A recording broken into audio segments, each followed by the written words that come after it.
ஆண்களுக்கு இரவு நேரத்தில் கால்களில் இந்த அறிகுறிகள் இருந்தால் ஆபத்தா?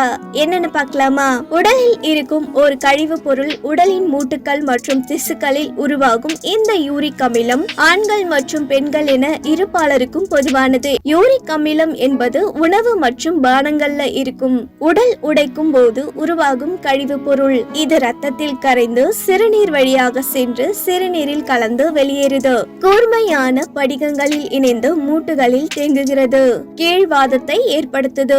இவை சிறுநீரில் தேங்கும் போது சிறுநீரக கற்களை உண்டு செய்யலாம். யூரிக் அமிலத்தின் துல்லியமான வரம்பு ஆரோக்கியமான நபர்களுக்கிடையே மாறுபாடுகளுக்கு உட்பட்டது.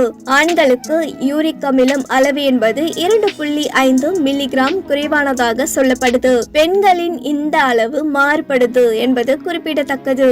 மரபியல் மற்றும் சுற்றுச்சூழல் காரணிகள் மேலும் ஹைபர் யூரிசிமியாவை தூண்டும் காரணிகளான மது அருந்துதல், உயர் இரத்த அழுத்தம், சர்க்கரை நோய், சிவப்பு இறைச்சிகள், கடல் உணவுகள் போன்றவற்றை யூரிக் அமிலத்தை அதிகரிக்குது. இரவு நேரங்கள்ல கால்களில் வலி ஏற்படுவது அதிக அளவு யூரிக் அமிலம் இருப்பதற்கான அறிகுறிகளில் ஒன்றாக இருக்கலாம். படிக வடிவில் மூட்டுகளில் படியும் போது இது தோன்றும். இது பெருவிரல் அல்லது கால் விரல்களில் ஏற்படுவது பொதுவானது.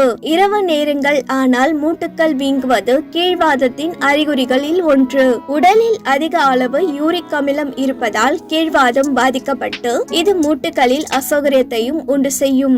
அதுபோன்று ஊசிகள் அல்லது பின்கள் குத்துவது போன்ற உணர்வு இருக்கலாம். சில நாட்கள் முதல் சில வாரங்கள் வரை இருக்கும். போதுமான அளவு நீர் குடிக்காத போது அது யூரிக் அமிலத்தை உடலில் குவிக்க செய்யும். ஒரு நாளைக்கு சராசரியான அளவு தண்ணீர் குடிப்பதை வழக்கமாக வைத்துக் கொள்வது நல்லது. ஓகே வியூவர்ஸ், இது போல ஹெல்த் பத்தி நிறைய தெரிஞ்சுக்க ஃபைனல் சேனலை சப்ஸ்கிரைப் பண்ணுங்க.